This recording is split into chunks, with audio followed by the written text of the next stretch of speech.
Lieutenant. Captain Hermann, Officer Sinclair is back. Officer Sinclair. Finally. Report. The assassin escaped. I and 2 other officers were in pursuit, but they were soon outpaced. I pursued him for as long as I could and engaged him in a fight before losing him as well.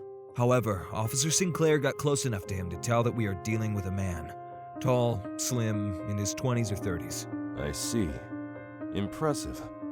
I'm pleasantly surprised, Sinclair. What happened in here? Ah, yes. Sergeant Liddell? Lieutenant Hawks?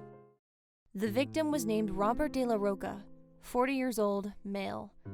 He was a rich merchant and owned large shares in the Royal Navy shipyards, the main source of his fortune. His influence on the shipping market was considerable, and much like the late Lady Grayson across the street, he was known to have close ties with the royal family. It's no surprise that the Phantom Scythe targeted them both. But it's still unusual, since they both recently publicly denounced the monarchy. Maybe in an attempt to save their own skins. No one supporting the royals is safe. The Phantom Scythe has always targeted the Citadel's ruling family. Good assumption, but forensics found more. Roca appears to have fought back before the assassin killed him. The gunshot you all heard was from De La Roca's weapon. That makes sense. As near as I could tell, the assassin was only carrying a sword. He probably got into the mansion through a window and waited for his target to fall into his trap. He mustn't have expected that the man would be carrying a gun. De La Roca must have tried to defend himself and shot at the assassin, but missed. Probably because he would have been trying to run away at the same time, as he seems to have collided with the desk. If he was running, that would also explain the wound on his back. He must have turned around to try to shoot the assassin again, which is when the scumbag finished his work by slitting De La Roca's throat. And then the killer escaped through the window, which is when I spotted him. Good analysis, Sinclair. Leave the investigating to the detectives, Officer Sinclair.